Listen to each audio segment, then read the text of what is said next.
Bonjour, merci d'être là. Je m'appelle Julie-Christine Coton de l'Université de Sherbrooke et puis je suis très contente de vous partager le projet, dans le fond, de toute ma thèse de doctorat. Donc, ça constitue 4 ans de passion et de travail. Je vais vous montrer un petit peu brièvement le plan que j'avais en tête avec vous. Premièrement, je vais vous présenter mon projet d'étude. Je vais vous parler des objectifs que je travaillais, mais aussi du programme qui a été implanté. Ensuite, je vais vous parler de la méthodologie assez brièvement de l'étude pour passer rapidement aux principaux résultats. C'est sûr que c'est une partie des différents résultats de ma thèse de doctorat.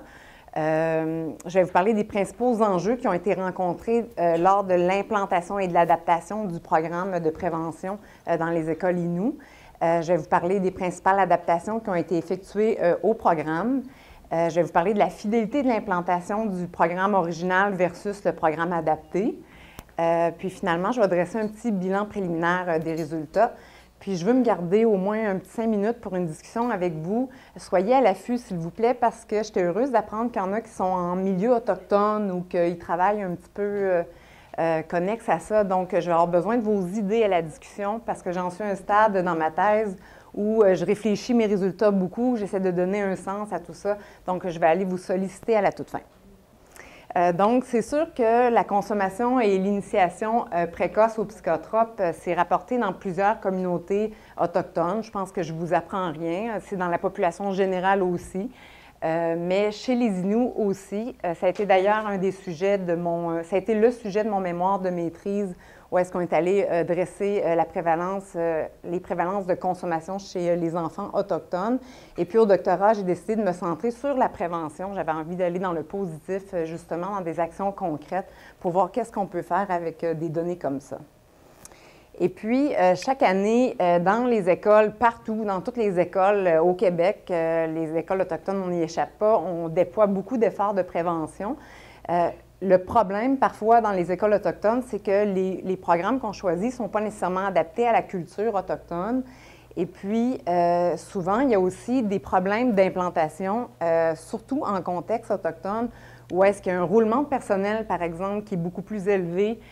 Moi, je me suis promenée de 2007 à 2013 et puis je ne voyais pas toujours les mêmes enseignants d'une fois à l'autre. Les directeurs d'école, généralement, ils restaient les mêmes. Mais il y a un important roulement de personnel et en plus, surtout chez les Inuits, il y a une certaine disparité géographique. Il y a des communautés sur la Côte-Nord, la Basse-Côte-Nord, après ça, le nord du Québec. Donc, quand je partais en collecte, je partais pour un mois. Et puis, donc, je me suis promenée beaucoup en skidoo. J'ai beaucoup aimé ça. Donc, pour visualiser un petit peu la chose, là, c'est toutes les différentes communautés Inuits. Donc, les Inuits, c'est la nation, je crois, la plus peut-être dispersée sur le plan géographique. Donc, c'est toujours un beau défi quand on veut faire une étude ou implanter des projets. Un petit clin d'œil à Pakwashipi en 2008, mon premier choc culturel d'une cour d'école qui ne ressemblait pas à la mienne, un enfant en moto. Et le stationnement à l'école Olamen de Winamen-Chipou à la Romaine. Mais il y a un ordre là-dedans quand même. Très beau, très belle communauté à la Romaine. Donc, les objectifs de mon étude pour mon doctorat, premièrement, je voulais évaluer l'implantation d'un programme. Je ne voulais pas, même si c'est super pertinent de s'attarder à l'efficacité des programmes, moi, je me suis dit, je vais commencer par évaluer comment ça se passe quand on implante un programme et on verra plus tard. Donc, moi, je me suis centrée sur l'évaluation d'implantation de programme avec 2 questions sous-jacentes qui étaient, c'est quoi le degré de satisfaction des différents répondants que je vais vous présenter à l'instant et c'est quoi les facteurs qui facilitent et qui entravent une implantation fidèle de programme. Donc, par exemple, on a 5 ateliers dans un programme. Est-ce qu'on est capable de l'implanter au complet, le contenu du programme, pour aller chercher les effets espérés? Et puis, le but ultime, c'était d'adapter le programme aux caractéristiques culturelles et scolaires de cette école. C'est supposé être un 2 aux côtés du adapté. Bon. Le programme qui a été choisi, c'est Système D. Ça a été développé par les directions de santé publique de la Montérégie, de l'Outaouais et de Laval. C'est basé sur, dans le fond, un cadre théorique. C'est basé sur des données probantes. C'est un programme qui est intéressant. C'est vraiment des activités de développement des compétences pour la prévention des toxicomanies et du jeu de hasard et d'argent. Donc, on vise carrément à prévenir différents problèmes de comportement. Donc, c'est le programme qui a été sélectionné. Donc, ça constitue en 4 ateliers. Le premier atelier, c'est les influences et les bonnes habitudes de vie. Premièrement, on ne parle pas de consommation d'alcool directement, jamais avec les enfants. C'est juste qu'il y a des questions qui sont soulevées. On veut éviter les effets iatrogènes possibles. Donc, le premier atelier, c'est les influences négatives, positives, les habitudes de vie. Le deuxième atelier, c'est sur la consommation en général dans la vie de tous les jours, les médias. Comment ne pas se laisser influencer par les médias, par exemple. L'atelier 3, c'est sur la gestion du stress. Et finalement, l'atelier 4, c'est comment bien résoudre ces problèmes et aussi apprendre à s'affirmer. Donc, les jeunes développent des petits trucs là-dessus. Et puis là, il y a un volet parent qui n'est pas, c'est pas de l'implication directe des parents, mais c'est quand même ça. C'est 6 communiqués qui sont acheminés à la maison. Après chaque atelier, il y a un communiqué qui est acheminé aux parents. On espère que ça se rend. Et puis, il y a 2 ateliers, il y a 2 communiqués qui sont en lien avec le projet de réinvestissement des apprentissages. Je vais vous rendre service, je vais l'appeler PRA pour le reste de la présentation. Donc, le PRA, c'est comme un peu une activité à la fin du programme. C'est un programme qui est implanté tout le long de l'année scolaire, puis à la toute fin, le PRA, c'est comme une célébration du programme. Les enfants, ils décident qu'est-ce qu'ils font. Par exemple, ça peut être des sketchs en lien avec qu'est-ce qu'ils ont appris sur la gestion du stress, puis ils le présentent à toute l'école puis aux parents qui viennent à l'école. Donc, c'est vraiment une célébration du programme Système D sur un thème et la façon de faire que les jeunes y choisissent. Donc, c'est le programme qu'on a implanté pratiquement tel quel la première année. Donc, il y a eu 2 implantations. En septembre 2011 jusqu'à février 2012, on a implanté Système D tel quel. Et la deuxième implantation, ça a été après adaptation du programme. On l'a implanté en septembre 2012, donc il y a 2 temps de mesure. La première implantation, il y a eu 4 écoles participantes. La deuxième implantation, on a décidé de poursuivre seulement avec une, étant donné que les 4 écoles étaient tellement différentes. On a dit on va vraiment adapter le programme d'une façon très personnalisée, donc on a poursuivi avec une école. C'est ces données-là que je vous présente aujourd'hui. On a utilisé des journaux de bord pour recueillir les données. Les animateurs du programme devaient les compléter. On a utilisé des groupes de discussion, des entrevues individuelles. Et puis, on a fait l'incorporation de données quantitatives au temps 1 et au temps 2, parce que majoritairement, c'est qualitatif, par le biais de rencontres avec les gens. Mais moi, je voulais voir la fidélité d'implantation, ça s'améliorait après l'adaptation du programme. Donc, c'est pour ça qu'au temps 2, on est allé chercher des données quantitatives sur à quel point le programme a été implanté fidèlement. Les répondants, bien, premièrement, les enfants participants au programme, c'est des enfants de 4e et 5e année du primaire. Initialement, Système D, on vise les jeunes de 6e année avant la transition au secondaire. On vise une population qui ne se sont pas adaptés, qui ne se sont pas initiés ou très peu aux drogues et à l'alcool. Sauf que pour la population autochtone, les chiffres sont plus bas en termes d'initiation. Donc, on est allé chercher les 4e et 5e années pour être sûr qu'il y ait le plus possible de jeunes qui n'étaient pas déjà initiés. Le but, c'est vraiment de prévenir l'initiation. Et puis, les différents répondants à l'étude, il y avait le directeur de l'école, 2 intervenants scolaires, 2 enseignantes qui recevaient les ateliers dans leur classe. Et il y avait 6 animateurs et 12 parents que j'ai rencontrés à la toute fin dans le cadre d'un focus group très intéressant. Et puis, le nombre total d'élèves participant au programme, c'est 22, 13 en 4e année et puis 9 en 5e année. Au niveau des animateurs, je vais clarifier tout de suite, c'est des stagiaires en psychoéducation de maîtrise et de baccalauréat qu'on a passé en entrevue, qu'on a sélectionné judicieusement. On a fait des pairages d'équipes par communauté, on les a formés au programme Système D pour que par la suite, ils aillent dans les communautés, dans les classes, implanter le programme Système D. Donc, c'était beaucoup d'encadrement, mais c'était des étudiants très, très motivés. Les écoles participantes, donc, c'est le fun parce qu'on en avait sur la Côte-Nord, tout près de cette île, à Maliotenam et Ouachat. On avait l'école à Ounamanchipou et l'école à Matimecoche. Et l'école qu'on a décidé de poursuivre pour l'adaptation du programme, c'est l'école à Ounamanchipou que je vais vous parler aujourd'hui. Et là, je vais vous parler de différents enjeux qui ont été rencontrés. Et puis, je vais toujours en discuter en termes de facilitateurs puis d'obstacles à l'implantation.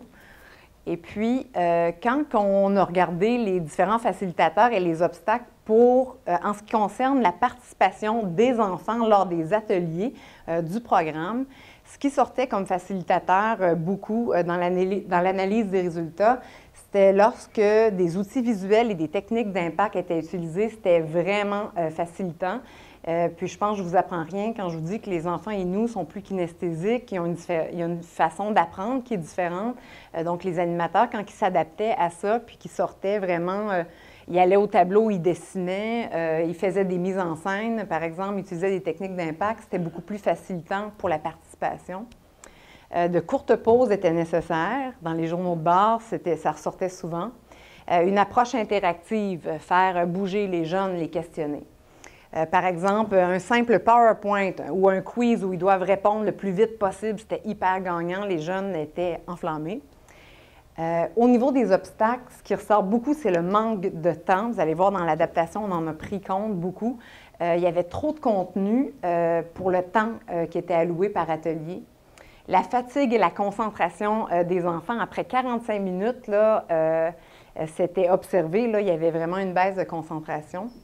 Et tout ce qui était thème abstrait, pour les jeunes de la population générale, quand on parle de stress, ça va, il sait à peu près à quoi ça réfère. Mais un enfant inou, 4e, 5e année, stress, là, c'est assez abstrait. C'est pas nécessairement un vocabulaire qu'ils utilisent nécessairement eux. Puis ils parlent inou, français, ils switchent, désolé, ils changent souvent de...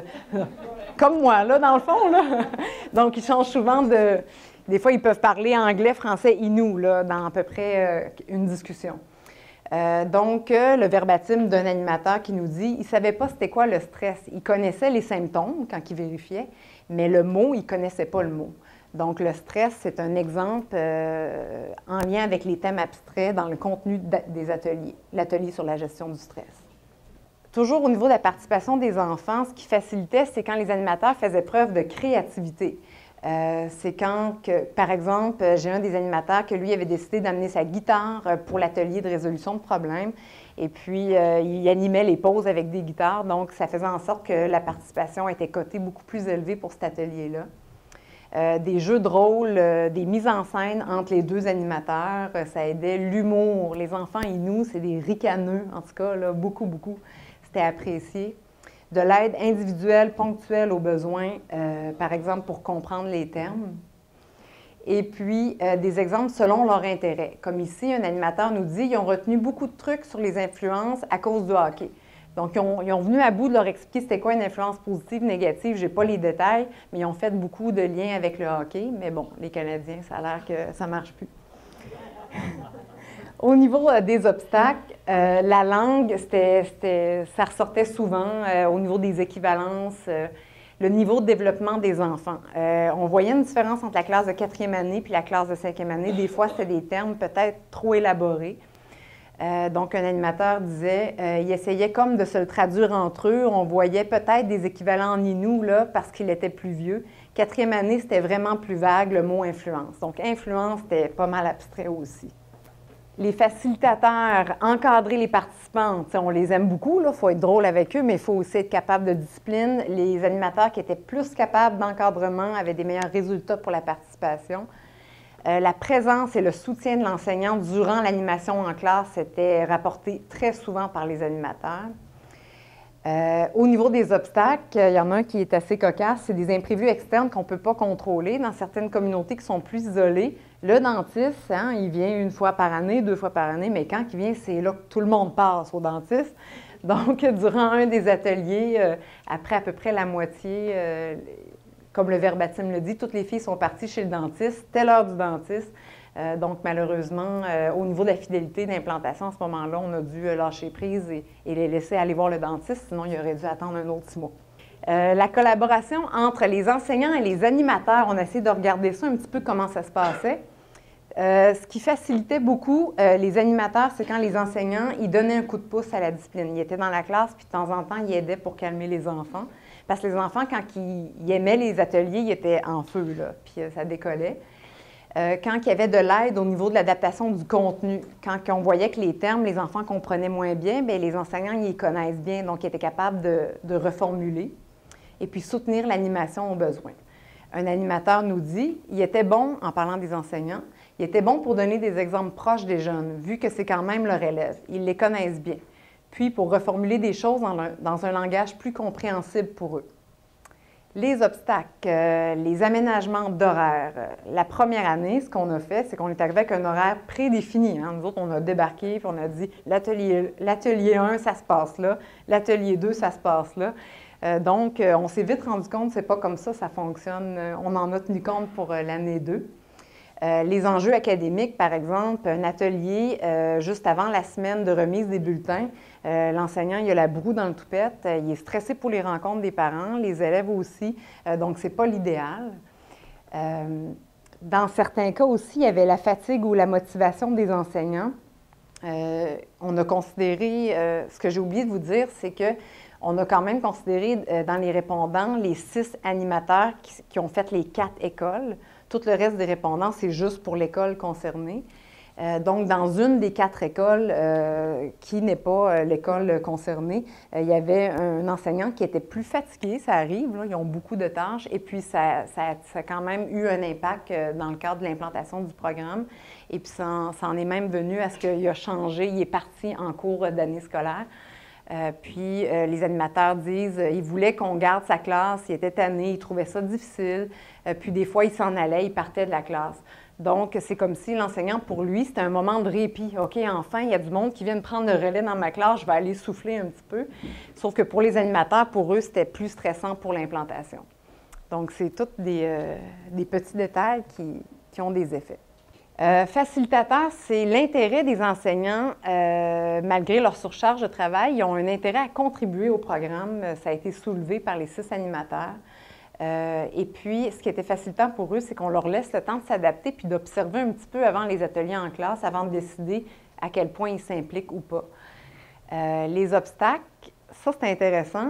D'une part, les enseignants, ils ont l'impression d'être un acteur externe, puis qu'il ne faut pas trop qu'ils dérangent l'animateur. Puis d'autre part, les animateurs avaient peur de les déranger pour les solliciter, mais ils auraient bien aimé qu'ils s'impliquent plus.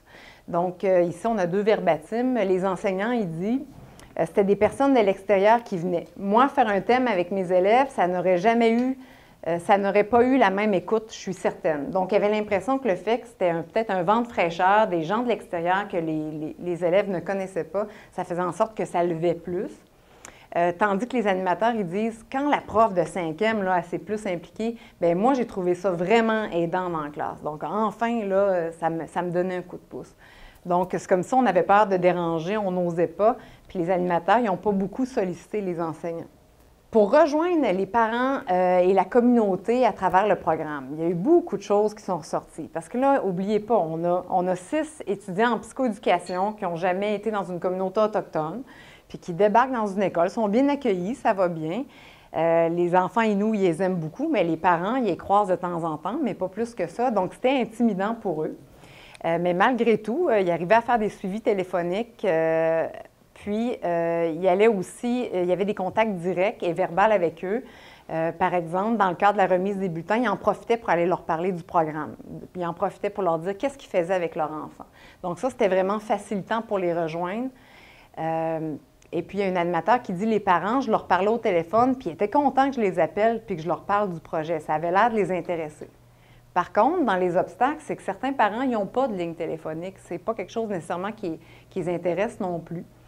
Ou encore, par rapport aux communiqués qu'on envoyait à la maison pour le programme, bien, il y a des parents ou des grands-parents qui ont de la difficulté à lire. Ou encore, nous, entre parenthèses, les Blancs, bien, on écrit beaucoup. Hein? On a des gens qui fonctionnent beaucoup par l'écrit, donc ça ne finit plus, nos communiqués. Donc, les enseignants et les intervenants et les animateurs, ils étaient tous unanimes pour dire que, selon eux, il y avait trop de textes dans les communiqués qu'on envoyait à la maison, puis selon eux, ce n'était pas lu au complet. Par contre, quand j'ai interviewé les parents, ils trouvaient que c'était correct. Mais bon, c'est quand même un point qui a été soulevé, de faire attention à la longueur des communications écrites. Ce qui aidait beaucoup, dans une des communautés, il y avait un éducateur qui était là depuis 7 ans. Lui, il a énormément aidé les stagiaires à rejoindre les parents. C'est une figure connue, donc il connaissait les parents. Il savait que, OK, les parents du petit Thomas, eux autres sont à l'aise qu'on débarque même à la maison, puis qu'on aille les voir, puis qu'on leur donne les papiers, tandis que d'autres, non, on va attendre de les voir au bulletin. Lui, je peux l'appeler, il y a un téléphone chez lui. Donc lui, il connaît, ça fait 7 ans qu'il est dans la communauté. Les obstacles, d'une part, les animateurs, ils percevaient que certains parents ne s'impliquaient pas assez. Mais quand j'ai rencontré les parents lors du focus group, ils disaient bien, on n'était pas au courant. Donc, il y en a que l'info ne s'est pas rendue malgré tous les efforts. Il y en a qui disaient bien, pourquoi vous ne nous avez pas appelés? On aurait aimé ça le savoir.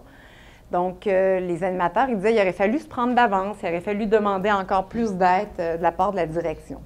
Ce qui aidait beaucoup, c'est de saisir les opportunités, je vous en ai déjà parlé, les opportunités qui existaient déjà. La fameuse radio communautaire, là, j'ai vraiment vite réalisé là, que c'est une mine d'or quand on veut communiquer avec tout le monde. Donc, les étudiants, ils réalisaient, bon, bien, pour la prochaine implantation de programme, juste avant le bingo, là, on va faire une annonce. Donc, non, pas pendant, surtout pas. Mais juste avant le bingo, on prend 5 minutes, là, puis on leur dit, bon, bien, cette semaine, dans l'atelier 1, on va parler de gestion du stress avec votre enfant. Si ça vous tente, vous pouvez en parler à la maison avec eux, Et puis, avec une traduction.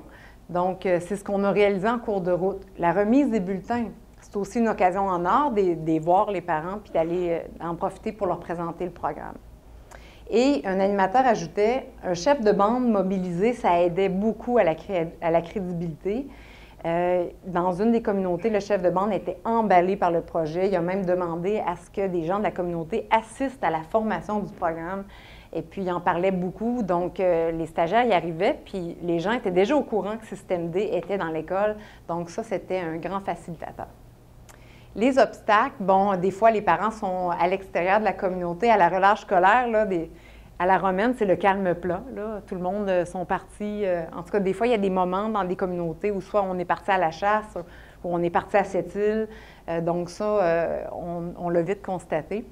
Certains jeunes n'ont pas de sac à dos, donc pour les communiquer, ce n'était pas toujours l'idéal. Il y a un animateur qui disait, il est plié en tout petit, là, il les mettait dans une poche, tu ne savais pas trop si ça se rendait. Ou des fois, ils mettaient leur manteau, puis après, ils mettaient le manteau sur la tablette, puis finalement, bien, le communiqué, il restait là pendant 2 semaines, puis les concierges le ramassaient. Donc, on s'est dit, OK, il y a de quoi à développer là, au niveau de la communication avec les parents. Il faut être un peu plus à l'affût. La traduction est un grand facilitateur malgré ses limites. OK? Donc, une personne de l'école qui traduisait pour les animateurs aux besoins, pour les parents, pour les enfants Innu, ça aidait beaucoup. Mais en même temps, il y avait toujours une petite insécurité. Par exemple, il y a un enseignant qui dit « Le problème, c'est qu'on ne sait pas ce qu'ils traduisent. On ne sait pas, dans le fond, s'ils ont bien compris eux-mêmes la question. C'est un peu ce qui est tough. » Puis moi-même, pour avoir été à Radio Communautaire, à un moment donné, en 2012, pour annoncer les PRA à la communauté, j'ai dit 2 phrases, j'ai demandé qu'on la traduise, puis l'animatrice s'est enflammée, puis elle est partie pour 5 minutes. Là, je ne savais pas qu'est-ce qu'elle disait. Donc, mais bon, j'imagine que mon message a été traduit, mais il a été beaucoup plus long que mes 2 phrases. Se faire connaître doucement, c'est important. On ne débarque pas, comme l'expression dit, comme des trocs. Les stagiaires, ils avaient l'impression que ça aidait de se faire connaître doucement dans la communauté, de rien imposer à personne. Parce qu'effectivement, il y a de la méfiance par rapport à certains membres de la communauté. Il y a des nouveaux arrivants qui arrivent. Qu'est-ce qu'ils veulent? Un projet sur la toxicomanie, tu sais, ça peut faire peur. C'est des personnes qui ne sont pas connues de la communauté. On a un animateur qui dit, tu sais, nous, on arrive d'où? Talam! Participer à une étude sur la toxicomanie. Le mot toxicomanie, c'est un gros mot pour eux quand même. Il y avait de la part des parents, une grande fierté, un grand intérêt, une grande réceptivité. Ceux qu'on finissait par rejoindre, là, ils étaient contents qu'on les rejoigne. Ils voulaient s'impliquer. Un enseignant dit, tu voyais vraiment qu'il était fier de leur enfant. Puis les jeunes, ils étaient fiers aussi de pouvoir présenter quelque chose qu'ils avaient fait. Là, on parle des PRA à la fin, là où ils montrent leur projet. Et puis, il y a des parents qui étaient impressionnés que leurs jeunes avaient fait ça. Donc, il y avait beaucoup, c'était vraiment festif. Il y avait beaucoup de plaisir durant la présentation des PRA à la toute fin. Au niveau de l'appropriation du programme par la direction de l'école, ce qui facilitait beaucoup, c'est qu'il y a des moments de plaisir et de rassemblement qui étaient associés au programme. Mais je crois que là où c'était gagnant, c'est surtout les PRA, la fameuse journée où on présente les dessins des jeunes, les projets, les jeux de rôle et tout ça. Tous les élèves qui étaient là, les professeurs, ils regardaient ce que chaque classe avait fait, ça riait, c'était le fun, c'était drôle, c'est ce que les animateurs nous racontent. Et puis même que le conseil de bande, il y a un représentant du conseil de bande qui était présent, les parents étaient curieux, ils venaient. Donc, c'était comme une célébration. Et puis, par rapport à l'obstacle, j'ai eu des animateurs qui étaient confrontés à la réglementation sur le tabac qui n'est pas nécessairement appliquée dans certaines écoles. C'est comme ça, c'est la vie. Durant la première et la deuxième implantation, ce n'était pas appliqué dans toutes les écoles. Et puis, il y a des animateurs qui trouvaient ça un peu incohérent avec ce qu'ils essayaient d'amener avec les saines habitudes de vie. Donc, ça, c'était intéressant. Ça créait comme un peu des frustrations chez les stagiaires en psychoéducation, mais en même temps, la direction de l'école, puis les gens leur expliquaient, bien écoute, nous, ça prend du temps, le changement, c'est comme ça qu'on a toujours fonctionné. Donc, il y a eu des grandes discussions là-dessus. Un animateur qui dit il faut que la loi anti-tabac autour des écoles soit appliquée parce que, dans le fond, ça va dans le même sens du programme, sauf que dans les écoles de bande, ce n'est pas appliqué. Je ne dis pas que c'est le même partout, mais c'est le verbatim. Donc, tout ça pour mener aux adaptations qui ont été faites au niveau du contenu du programme, grosso modo. La durée des ateliers a été diminuée étant donné la baisse de concentration dont je vous parlais tantôt. 5 ateliers de 45 minutes au lieu de 4 ateliers de 75 minutes. On en a ajouté une. On a ajouté des méthodes pédagogiques qui étaient plus interactives pour la version adaptée, encore plus interactives que la première. Le contenu est encore plus vulgarisé. Les thèmes plus abstraits, là, on est allé chercher du contenu plus proche de leur réalité culturelle à eux. On a bonifié le volet parent, je vais vous le montrer, et on a ajouté un petit volet communautaire parce que ça ressortait beaucoup dans mes rencontres avec les parents. Bien, on veut s'impliquer, on veut être là. Donc ça, c'est le programme initial. Et voici le programme adapté. Donc, on a tout simplement gardé le même contenu, mais on l'a étalé sur 5 ateliers. Le volet parent, on a gardé les 6 communiqués. On s'est dit, il y en a peut-être qui trouvent ça quand même intéressant, sauf qu'on a ajouté un volet communautaire. Tout au long de l'implantation du programme, tout le long de l'année scolaire, il y avait 5 communications à la radio communautaire, généralement avant le bingo. Et puis, c'était l'occasion pour les étudiants, les animateurs, de venir annoncer, bon, cette semaine, on va voir ça, ça, ça avec votre jeune. Si ça vous tente, parlez-en avec lui. Et puis, à ça, on a ajouté un groupe Facebook, je ne vous l'ai pas dit. À ma grande surprise, lors de ma discussion avec mes 12 parents, je leur ai dit, OK, si les communiqués, vous me dites que vous ne les avez pas tous reçus à la maison, qu'est-ce que vous me suggérez? Puis il y en a une madame, elle m'avait tellement fait triste, c'était évident pour elle, bien Facebook, bien, tu sais, un peu comme si ils ont accès à Facebook eux aussi, puis ils sont plus connectés qu'on le pense. Donc, on a créé Système D à Unamen Chipou, c'était le nom du groupe Facebook. Et puis, encore jusqu'à tout récemment, il y a des demandes d'adhésion de gens qui viennent voir ce petit groupe-là qu'on a monté. Donc, à chaque semaine, en même temps que les ateliers, on montrait le contenu qu'on allait voir avec les élèves. Et puis, il y avait des parents qui venaient liker, qui venaient voir, qui venaient s'informer. Et puis, on a ajouté un atelier pratique à l'école, c'est-à-dire que le parent et son enfant, sur une base volontaire, étaient invités à venir pratiquer des techniques de relaxation à l'école dans le cadre de l'atelier sur la gestion du stress. Les quelques parents qui se sont présentés, ils ont eu beaucoup de plaisir, c'était cocasse, c'était un beau moment aussi. Et pour le PRA, vous vous rappelez l'activité un peu de célébration à la toute fin? Il y a eu une contribution des classes de 6e et de première année à la 2e implantation. C'est devenu un peu comme un projet d'école. Donc, ce n'était pas juste les 4e et les 5e années qui présentaient quelque chose. Les classes de première et de 6e année, ils avaient aidé à monter le projet. Donc, finalement, presque une bonne partie de l'école était impliquée. Ça, c'était vraiment les enseignantes de 6e et de première qui s'étaient proposées elles-mêmes. Au niveau du processus, ce que j'ai changé, on a bien retenu, on n'arrive pas avec un calendrier imposé, on le co-développe avec les gens en place. Non seulement avec la direction, mais avec les enseignants. Donc, les animateurs, je suis arrivée avec eux cette fois-là. On s'est assis avec les enseignants, la direction, les animateurs, puis on a décidé des dates. En se gardant une souplesse en cas d'imprévu, on a décidé des dates des ateliers. Et là, on a demandé la co-animation plus officielle de l'enseignant, étant donné que ça ressortait à quel point ça répondait à un besoin, qui co-anime pendant les ateliers et finalement toute la promotion communautaire en plus de scolaire. Et la grande question, est-ce que l'adaptation du programme a favorisé sa fidélité d'implantation? Est-ce que le contenu a été plus implanté finalement au bout du compte? Et la réponse est non, pas tout à fait. C'est quand même pas mauvais, là.